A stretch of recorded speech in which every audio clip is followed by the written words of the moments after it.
सबसे पहली हत्या जो मैंने देखी वो मुझसे कुछ फुट की दूरी पर हुई थी। जब मैं दूध लेने गया था, मैंने सिर्फ 10 फुट की दूरी से देखा उसे।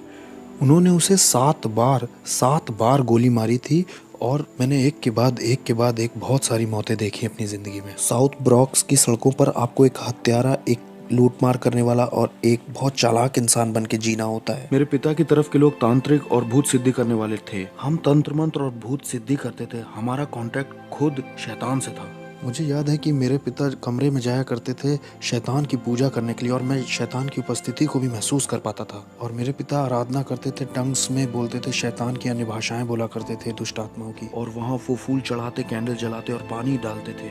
शाम को 7 बजे से लेकर सुबह 5 बजे तक मैं एक डिमोनिक चर्च में जाता था, जहाँ तंत्र मंत्र भी सिखाया जाता था। मुझे ट्रेन किया जा रहा था। मैं ट्रेंड हो रहा था तांत्रिक बनने के लिए। मुझे भूत सिद्धि करने वाली जादूगरनी औरतें जो 30 साल से, 40 साल से, 50 साल से अपने धर्म में लगी हुई थी, ये सिखा रही थी कि कैसे बात करनी है प्रिंसिपैलिटीज से, शैतान से, जमीन वाली दुष्ट आत्माओं से। आप शैतान से डायरेक्ट बात नहीं कर सकते, आपको पहले अधिकार कमाना होगा। जो सबसे पहली बार भयानक हत्या हुई थी जो मैंने बताया, वो यहाँ इस घर में हुई थी। हस्बैंड ने 52 बार पत्नी को चाकू मारा था और उसके सर को काट के अलग कर दिया था। हम उसकी बेटी के साथ खेला करते थे, इसलिए जब हम उसे छोड़ने आए यहाँ पर तो वो यहाँ खड़ी थी और उसको पता चला कि उसकी माँ इस तरह से टुकड़ों में काटी गई। इसी घर में हुआ था ये।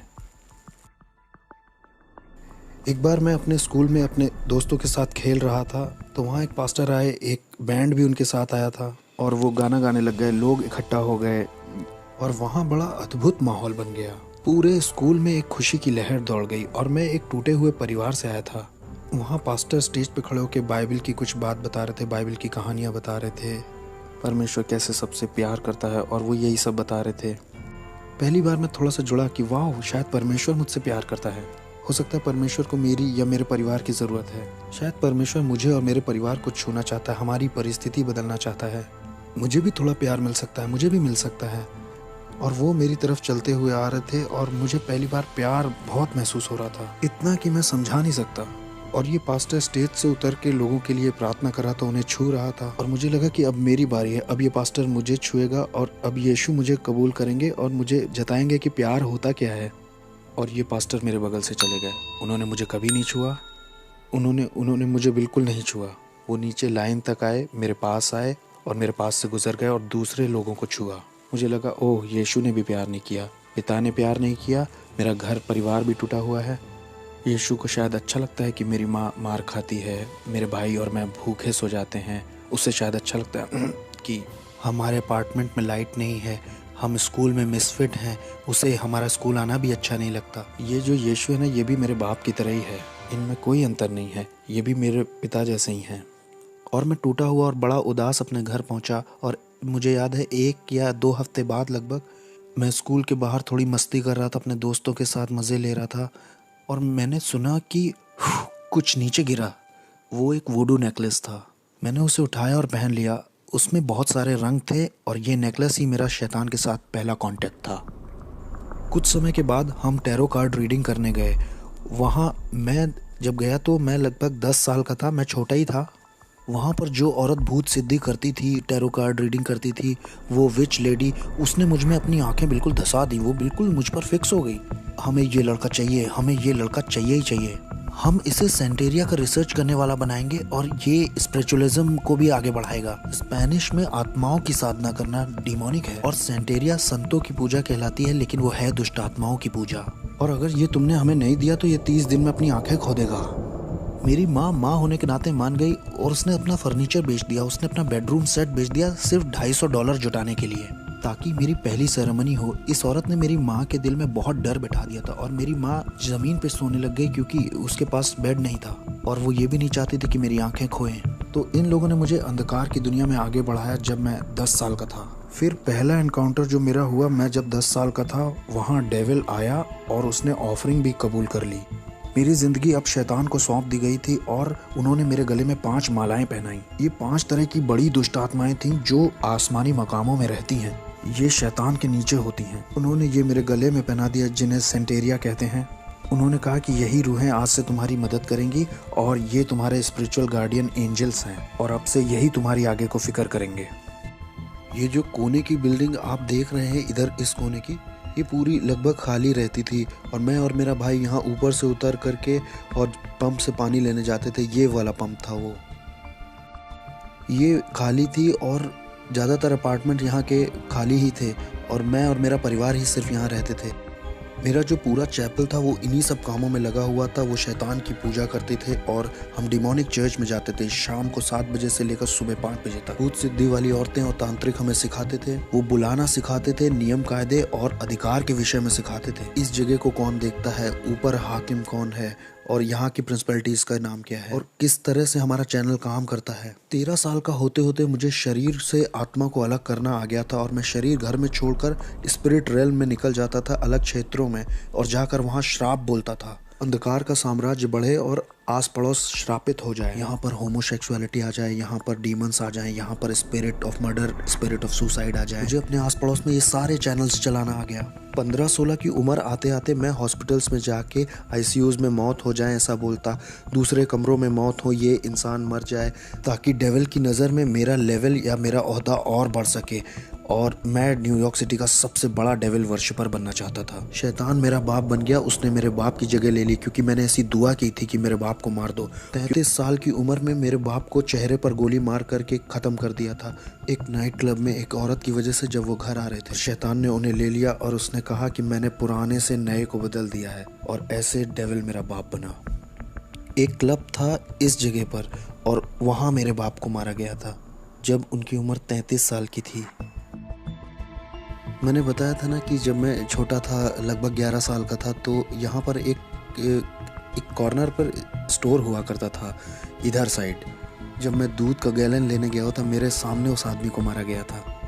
शैतान का पुजारी होने से मेरा ओहदा अब बढ़ चुका था और इतना बढ़ गया था कि मैं प्रिंसिपैलिटीज़ को और दुष्टात्मा को इधर से उधर भेज सकता था। और मैं जैसे आपके साथ यहाँ बैठा हूँ, ऐसे मैं शैतान के साथ बैठा करता था और वो ह्यूमन फॉर्म में आ जाता था। उसकी उपस्थिति आती थी और मैं सारी रात उससे बात करता था और वो मुझको असाइनमेंट्स देता था। मैं अच्छे क्लब्स में और लॉन्ज में जा कर के चेक करता था कि किसको मैं अंधकार के साम्राज्य में ला सकता हूँ। मैं उनको उनका भविष्य बता देता था, उनकी ज़िंदगी के बारे में उन्होंने क्या क्या किया है और उनके साथ क्या होने वाला है, ये सब बता देता था। उन्हें बिल्कुल ये अंदाजा नहीं था कि मैं कौन हूँ। मैं बस दुष्ट आत्माओं की शक्तियों से भरा था।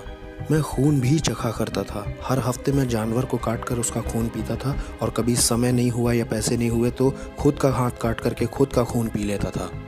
हमारे ग्रुप में और जिन लोगों के साथ में था वो सब डीमन से जुड़े हुए थे।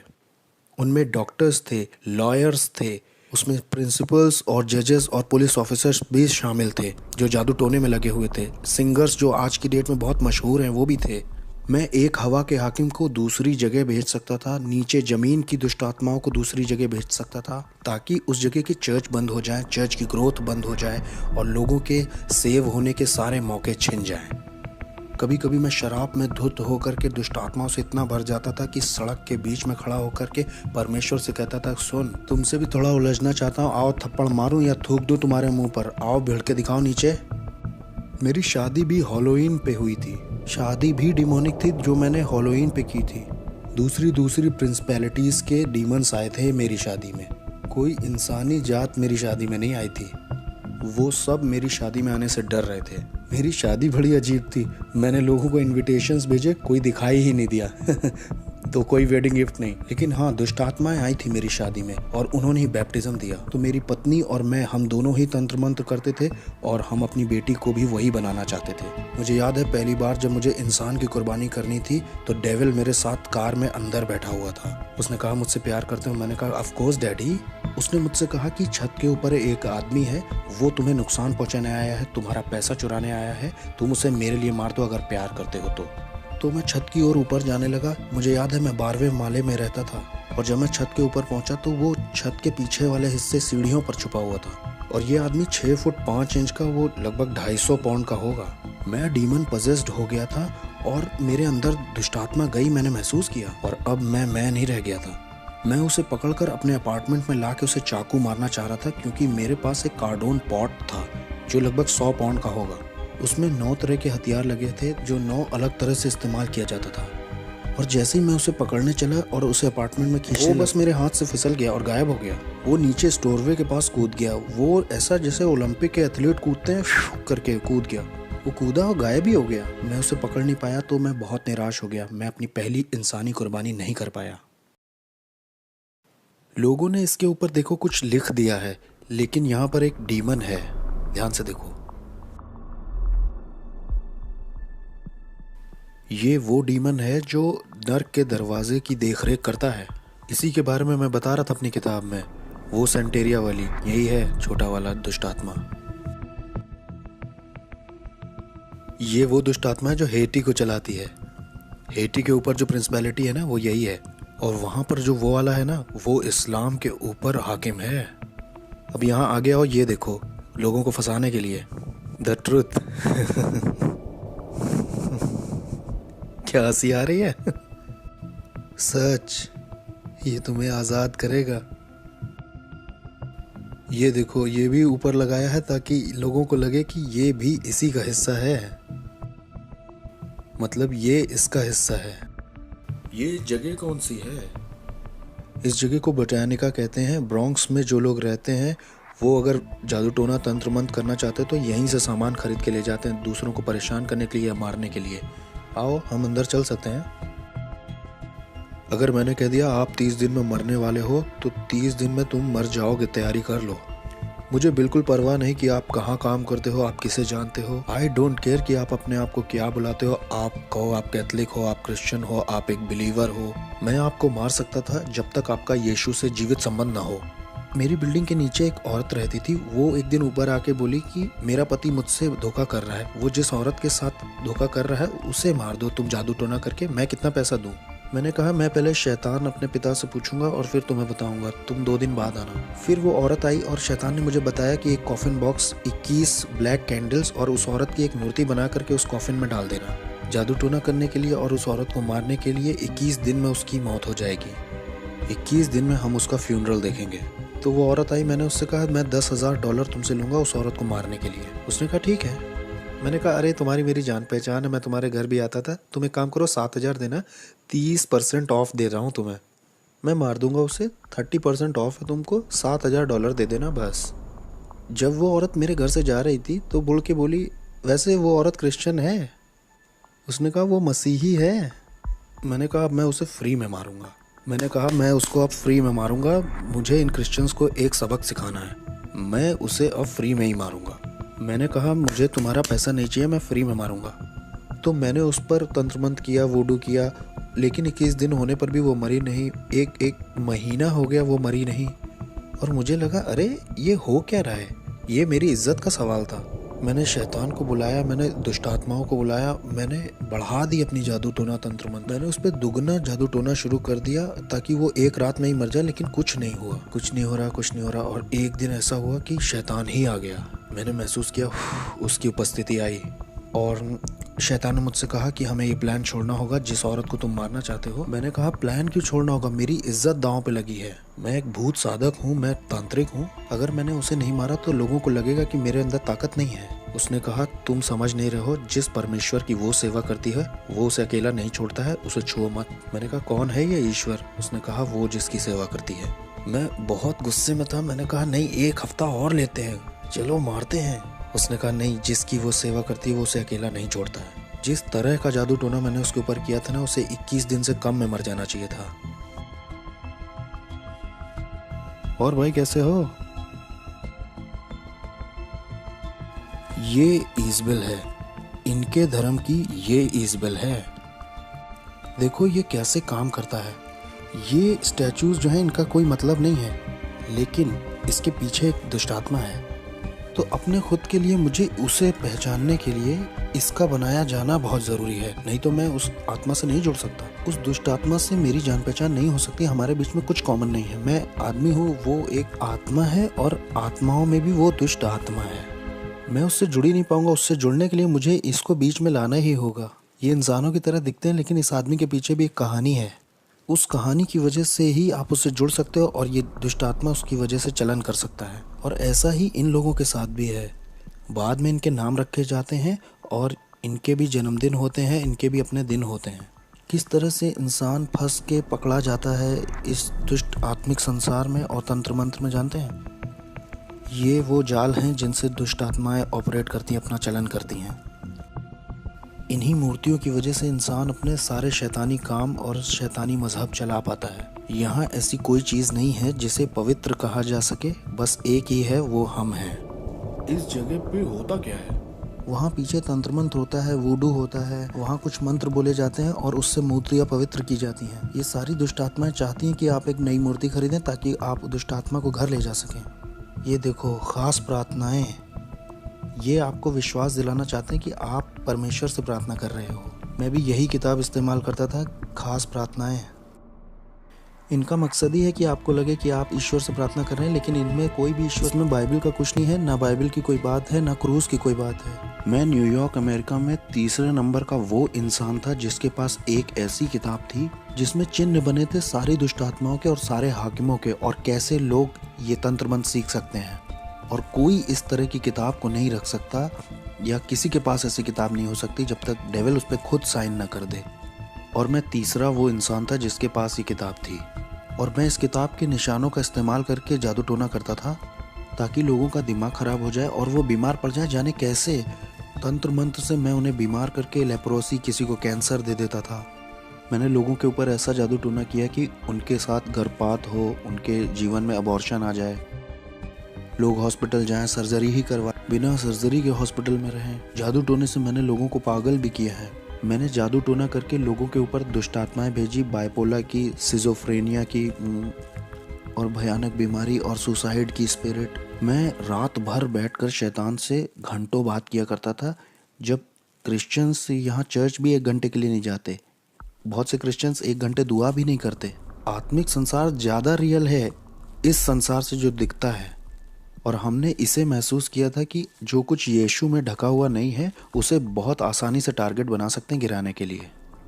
जैसे नास्तिक लोगों को आराम से मार सकते हैं हम। यहोवा विटनेस वाले लोग आसानी से मारे जा सकते हैं, मोर्मोन्स भी आसानी से मारे जा सकते हैं, और ऐसे लोग भी जो कहते हैं शैतान होता ही नहीं है, वो भी बहुत आसानी से मारे जा सकते हैं, क्योंकि वो आत्मिक सहायता कभी मांगेंगे ही नहीं। मुझे याद है कि एक बार हमारे पड़ोस में निकी क्रूस का ग्रुप आया हुआ था। वो उसको ट्रूस बुलाते थे। वो चलते चलते वर्शिप करते हैं, फिर वचन का प्रचार करते हैं, फिर कहीं और निकल जाते हैं और वही करते हैं। और मैं इनके पीछे कुछ इस तरह से लगा कि इन्हें पीछे कर दूं, इन्हें कुचल दूं। और ये जवान बच्चे थे, कोई 18, कोई 19, कोई 20, कोई 16 ऐसे थे। और मैंने कहा कि ये मेरे पड़ोस में कैसे ये गंदे गाने, ये कूड़ा मेरे बगल में बजा सकते हैं, जिसे आज हम आराधना कहते हैं। ये गंदे गाने थे मेरे लिए। अब मैं इनके पीछे पड़ के इन्हें बर्बाद कर दूंगा। जब मैं वहाँ ऊपर गया तो जहाँ मतलब वो लोग थे, वहाँ एक आँख की दीवार थी जिससे मैं उन्हें छू नहीं पा रहा था और ना उसके पार जा पा रहा था। किसी चीज़ ने मुझे रोका। जितनी बार भी मैंने आत्मिक शक्तियों को बोला जाओ, तो वो नहीं जा पाई, वो रुकती रहीं, और मैं कभी भी उन बच्चों को छू नहीं पाया। मैंने कहा कुछ तो सही नहीं है, कुछ तो ऐसा है जो सही से नहीं हो रहा। फिर मैं वहाँ से निकल गया। मैंने कहा अब मैं इनके साथ नहीं लगूंगा, इन्हें अकेला छोड़ देता हूँ। ठीक है, ये पहला राउंड जीत गए। तो क्या इस वक्त आत्माएं हमें देख रही हैं? हाँ, वो हमें देख तो रही हैं। हाँ, वो देख रही हैं। तो हम सुरक्षित हैं? हम सुरक्षित हैं? हाँ, हम सुरक्षित हैं। हम यीशु के लहू में ढके हुए हैं। यीशु के खून जैसा कुछ भी नहीं है। हमें वो हमें छू नहीं सकते। हमारे पास सुरक्षा का बाड़ा है। हमारे चारों ओर सुरक्षा का बाड़ा है भाई। हम यहाँ आ सकते हैं और हम यहाँ की दुष्ट आत्माओं के पीछे भी पड़ सकते हैं, और हम इस जमीन को यीशु के नाम से श्राप भी दे सकते हैं, और शैतान हमारा कुछ कर भी नहीं सकता। मेरे पास बहुत पैसा था, बहुत बढ़िया कारें, बहुत सुंदर लड़कियां थीं। मेरे पास दुनिया का सब कुछ था। मेरे पड़ोसी मुझसे डरे हुए थे, क्योंकि जो मैं था, वो कहते थे तुम इससे उलझोगे तो तुम्हारे घर के लोग मरेंगे। तुम इससे उलझे तो ये बंदूक नहीं चलाएगा, ये सोते में मार देगा सबको। मेरे बाप शैतान ने मुझे बहुत बढ़िया चीज़ें दी थी, ऐसी ताकत दी थी कि लोग मुझसे डरते थे, जैसी मैं सोच भी नहीं सकता। यहाँ तक कि पुलिस भी मुझसे डरती थी, मेरे पड़ोस की सिक्योरिटी भी डरती थी। लोगों को ये मालूम था कि ये शैतान का बच्चा है, ऐसा कहते थे लोग। मैंने कई क्रिश्चियंस को घुटने पिला दिया, दुआ के लिए नहीं, क्योंकि उनमें ताकत ही नहीं थी। इसलिए नहीं कि आपका परमेश्वर ताकतवर नहीं था, मुझे गलत मत समझिए। परमेश्वर तो ताकतवर था, लेकिन बर्तन कमज़ोर था। बर्तन का कोई प्रार्थना का जीवन नहीं, ना कोई उपवास का जीवन, और ना परमेश्वर से इसका संबंध सही है। ये व्यक्ति भक्त जैसा बस बाहर से दिख रहा है, लेकिन कोई शक्ति नहीं है। ये व्यक्ति कमज़ोर है और इसके जीवन में कुछ हो भी नहीं रहा है। इसके पास बाइबल भी है, इसके पास कपड़े भी सही हैं, इसके वस्त्र सही हैं, लेकिन इसका कोई जुड़ाव नहीं है यीशु के साथ, क्योंकि ये उसकी इच्छा से बाहर है, उसकी प्रतिज्ञाओं से बाहर है और इसके डिवाइन पर्पस से भी बाहर है। इसलिए मेरा उस पर अधिकार है, मैं उसको गुलाम की तरह बना लूँगा, मैं उसे तोड़ दूंगा, उसके साथ तंत्र मंत्र करूँगा, मैं करता जाऊँगा एक मसीही से दूसरे मसीह, एक चर्च दूसरा चर्च, कई सारे। मैं हर वो चीज़ गिराता जाता जो यीशु के क्रूस को दिखाती थी।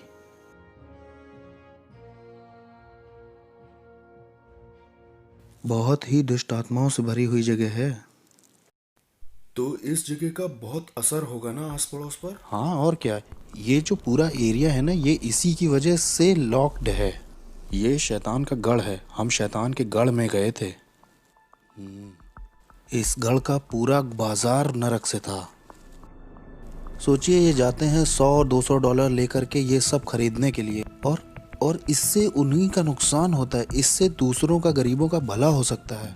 इससे उन्हें लगता है कि उनकी ज़िंदगी और अच्छी हो जाएगी, उनकी ज़िंदगी और बेहतर बन सकती है। इससे वो सोचते हैं कि उनकी उन्नति होगी, उनके शाप, उनकी पीढ़ियों के शाप टूटेंगे।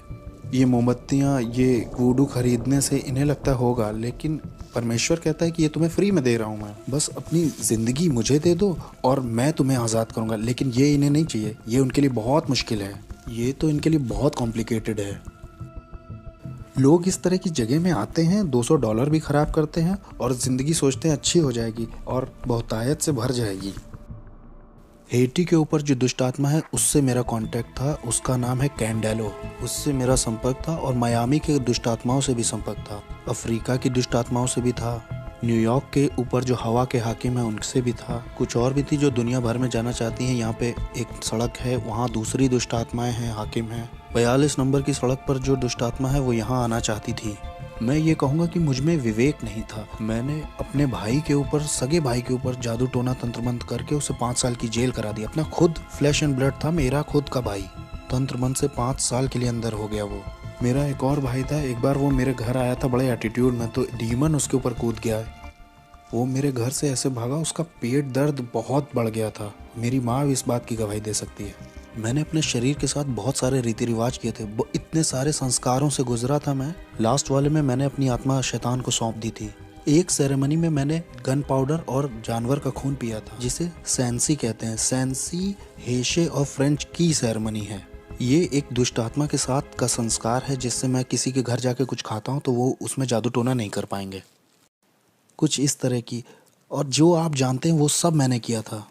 मैं जिस दुष्ट आत्मा वाले चर्च में जाता था, वहाँ एक सीक्रेट मीटिंग होती थी हर साल। हर एक बड़ा जादू टोना, तंत्र मंत्र, वॉलॉक, विचेस उसमें आते थे। वहाँ ये फैसला लिया जाता था कौन सा हाकिम किस जगह के क्षेत्र पर राज्य करेगा। हम कलीसिया से ज़्यादा संगठित यानी ऑर्गेनाइज्ड थे। अंधेरे का जो साम्राज्य है वो यीशु मसीह की कलीसिया से ज़्यादा ऑर्गेनाइज्ड है। हमें पता था सेरेमनीज कैसे करनी है। अगले साल की तैयारी इस साल के ख़त्म होने से पहले ही हो जाती थी। यहाँ क्रिश्चियंस 1 घंटे के लिए प्रार्थना नहीं करना चाहते हैं। यहाँ क्रिश्चियंस का लगातार वाला रिश्ता नहीं है चर्च में परमेश्वर के साथ। मैंने 1 साल का रेस्ट भी लेना चाहा और शैतान ने 1 साल के लिए मेरी आंखों की रोशनी ले ली। मैं 1 साल तक पूरी तरह से अंधा था। इसका सर्टिफिकेट भी है मेरे पास।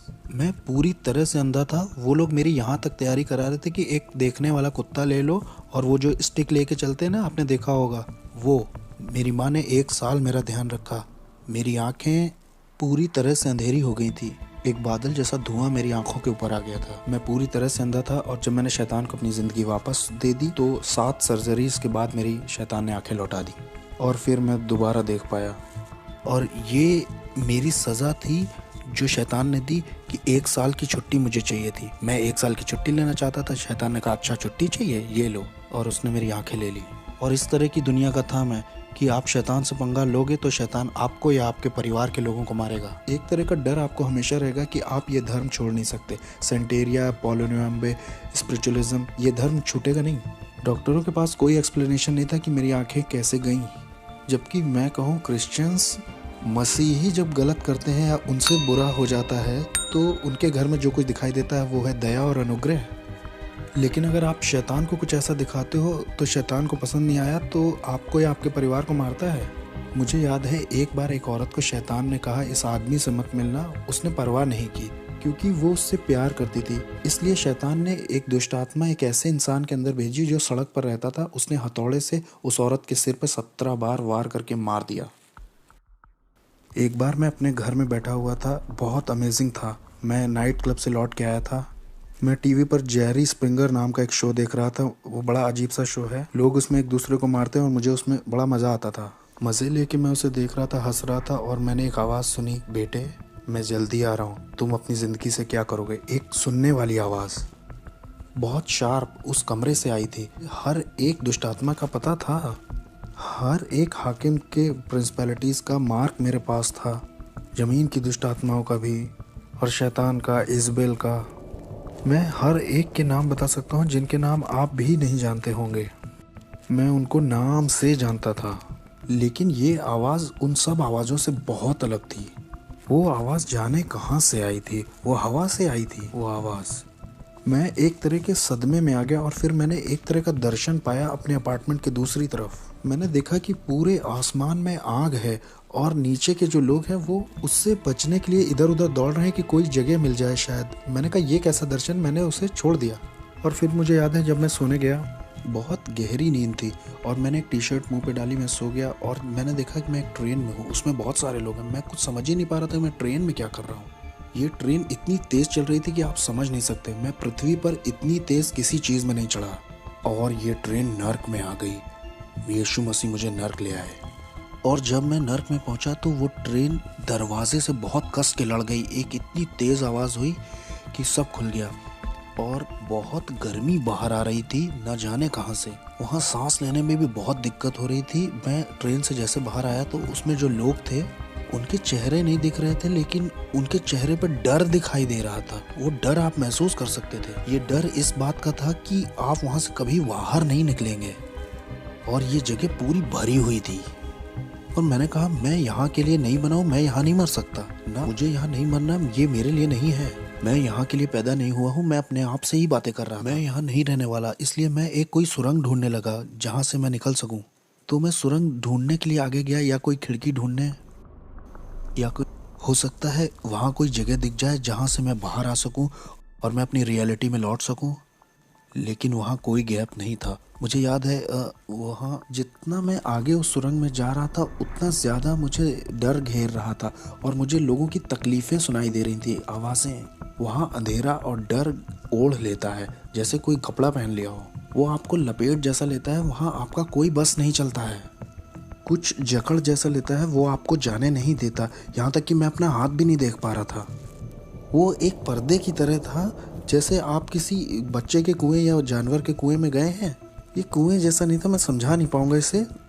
और इसमें से बहुत गर्मी और बदबू बाहर रही थी, ऐसा जैसे न्यूयॉर्क सिटी के गटर खुल गए हों। वहाँ वो बहुत अजीब सा, बहुत अजीब। और जब मैं आगे गया तो वहाँ मुझे याद है आगे शैतान मिला। उसने कहा मैं तुम्हारा बाप था। वो डिमोनिक टंग्स में बोल रहा था कि मैं तुम्हारा बाप था, मैंने तुम्हें सब कुछ दिया जो चाहिए था, मैंने तुम्हारी केयर की, मैंने तुम्हें आशीष दी, मैंने तुम्हें प्रोटेक्शन दी, मैंने तुम्हारे लिए लोगों को मारा है, तुम्हारे लिए सब कुछ किया, तुम्हें पावर दी, तुम्हें तुम्हारा नाम बनाया इस साम्राज्य में। जो तुम्हारे विरोध में उठे उन्हें मार दिया, क्योंकि मैं तुम्हारा इस्तेमाल करने वाला था अपने राज्य को लाने के लिए पृथ्वी पर। और तुम मुझे छोड़ना चाहते हो, मुझसे धोखा करना चाहते हो। और ये सब डिमोनिक टंग्स में हो रही थी और मैं भी उससे दुष्टात्माओं की अन्य भाषा में बराबर बोल रहा था। मैंने कहा नहीं, मैं छोड़ूंगा नहीं, मैं बस कंफ्यूज हूँ, मुझे समझ नहीं आ रहा हो क्या रहा है। उसने कहा नहीं, मुझे मालूम है तुम क्या करोगे, तुम मेरे धर्म को एक्सपोज करोगे कि मैं कौन हूँ और मेरे आत्मिक संसार में कैसे काम करता हूँ। मैंने तुम्हें वो चीजें बताई हैं जो किसी को नहीं बताई, क्योंकि मैं तुम पे भरोसा करता था कि तुम मेरे राज्य को आगे बढ़ाओगे, क्योंकि मैं और तुम्हारा इस्तेमाल करना चाहता था बड़े पैमाने पर। और कंफ्यूज होकर उसने मेरी गर्दन पकड़नी चाहिए, और जैसे ही मुझे मारने के लिए उसने गर्दन पकड़नी चाहिए, एक क्रॉस मेरे हाथ में यीशु मसीह का आया। और न जाने 3-4 क्रॉस कैसे नर्क में आ गए जब मैंने ब्लू शॉर्ट्स और टी शर्ट पहन रखी थी। और जैसे ही मैंने वो क्रूस उसके ऊपर छुआया, वो ऐसे पिघल गया जैसे वो कोई बच्चा हो। वो एक बच्चे की तरह जमीन पर गिर पड़ा और उसमें कोई ताकत नहीं थी। और फिर मैंने उस मौके का फ़ायदा उठा करके भागना शुरू किया उस तरफ जिधर दरवाज़ा लग रहा था मुझे, या शायद वहाँ कोई मुझे दरवाज़ा दिखाई दे जाए। जो मेरी उम्मीद थी, वहाँ आशा जो थी, वो ऐसी थी जैसे वहाँ किसी तरह की कोई आशा ही ना हो। वहाँ कभी ऐसा नहीं लगता कि आप बाहर आ पाएंगे। बस यही आपका द एंड है। जिस डर ने उस वक्त मुझे पकड़ रखा था वो डर मैं समझा नहीं पाऊंगा, ऐसा डर मुझे कभी नहीं लगा। मैंने उस तरह की निराशा कभी महसूस ही नहीं की थी। ये बिल्कुल स्वर्ग का ऑपोजिट था। वो खुशी और आनंद का ऑपोजिट था, शांति का ऑपोजिट था, जीवन और उजियाले का ऑपोजिट था। ये जगह तो अंधकार और तड़प की जगह थी। अगर मैं यहाँ रहता हूँ तो मेरे परिवार मुझे कभी नहीं ढूंढ पाएगा कि मैं यहाँ हूँ। मेरी पत्नी, मेरी बेटी मुझे कैसे ढूंढ पाएंगे, कैसे देख पाएंगे। अब जब मैं उस सुरंग के और गहरे में जा रहा था, ये सोचते हुए कि वहाँ शायद कोई दरवाज़ा हो या किसी तरह की कोई दरार वहाँ हो, वहाँ शैतान फिर से दिखाई दिया और उसने कहा कि मैं तुम्हें मार दूंगा। अब समर्पण के समय में मैंने तुम्हारे शरीर पर कुछ दुष्ट आत्माओं की भाषा में निशान बनवाए थे जो मेरे कॉन्ट्रैक्ट हैं, इससे मैं तुम्हें मार दूंगा। उसने कहा, अरे बेवकूफ, ये मेरे निशान है। ये इस बात के निशान है कि मैं तुम्हारा मालिक हूँ। मैं तुम्हारा मालिक हूँ, कोई और तुम्हारा मालिक नहीं है, मैं हूँ। या तो तुम मेरे लिए जियोगे या तो मरोगे। और फिर जैसे ही उसने अपने हाथ बढ़ाए मुझे दोबारा पकड़ने के लिए, मैंने तो सोचा मेरी कहानी खत्म। अब वो मुझे दूसरी बार पकड़ने आया है। क्रूस यीशु मसीह का बीच में आ गया, नरक में।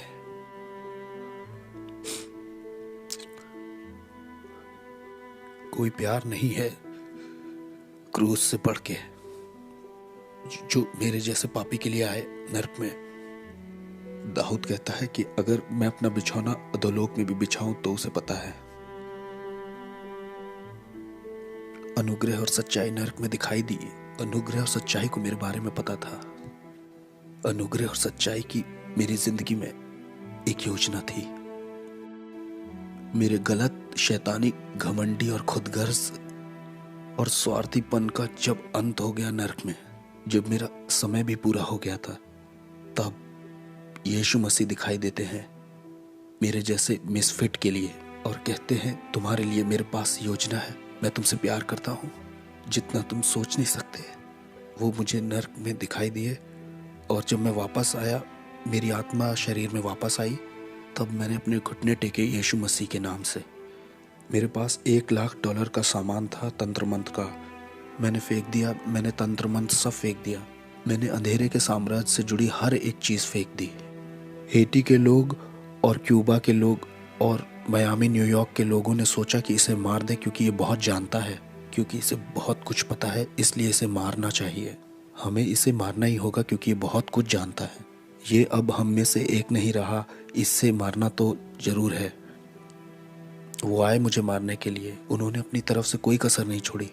मैं दिन में सोने लगा था क्योंकि दिन और रात दुष्ट आत्माएं आती थी और मुझे बहुत टॉर्मेंट करती थी, बहुत सताती थी। ये सब 30 दिन तक चलता रहा। 30 दिन तक वो मेरे गले को पकड़ते थे, वो मेरे बिस्तर को मुझे उठा के फेंक देते थे। मैं बिस्तर पर लेटे महसूस करता कोई मेरे बगल में लेटा हुआ है, बर्फ के जैसा कोई ठंडा। और जैसे मैं मुड़ के देखता तो मैंने डेविल को खुद देखा वहाँ लेटे हुए। ये सब चलता रहा 30 दिन तक, एक के बाद एक। मुझे सताया जा रहा था, टॉर्चर किया जा रहा था, पागल करने की कोशिश की जा रही थी। मेरे शरीर से मेरी आत्मा खींचने की कोशिश की जा रही थी। मैं रात में ऐसे डरता था जैसे रात में कभी नहीं डरा। 30 दिन तक मैं चिल्लाता रहा और मुझे प्रार्थना करना भी नहीं आता था। सिर्फ बोलता था जीसस जीसस जीसस। प्रार्थना आती नहीं थी तो वो बहन तो इस तरह से चर्च में प्रार्थना करती, लो वो भाई ऐसे प्रार्थना करता है। मैं सारी दुआओं को मिला जुला के करता था ताकि मैं अपनी ज़िंदगी के लिए लड़ सकूं। और एक दिन ऐसा हुआ कि मैं चर्च में आराधना कर रहा था और मेरे दिमाग में सवाल चल रहे थे कि क्यों तूने मेरे साथ ये सब होने दिया प्रभु। और उस दिन मैंने ये आवाज़ सुनी कि मैं देखना चाहता था कि तुम मुझसे कितना प्यार करते हो। और उसने कहा, मैं देखना चाहता था तुम कितना भरोसा करते हो मुझ पे। और उस दिन के बाद से शैतान कभी आगे को मेरे पीछे नहीं पड़ा। मैं यीशु के लिए एक इवेंजलिस्ट बन गया। तब से लेकर आज तक 14 साल हो गए हैं प्रभु की सेवा करते करते, और मैं इस चीज़ को किसी भी चीज़ से सौदा नहीं करूँगा। और मुझे पता है हालेलुया नाम की सड़क पर जॉन रिमेरिस का एक बड़ा बंगला है। एक दिन वो कहेगा, तेरा स्वागत है विश्वास योग्य दास। जिसके कान हो वो सुन ले और जिसकी आंखें हो वो देख ले।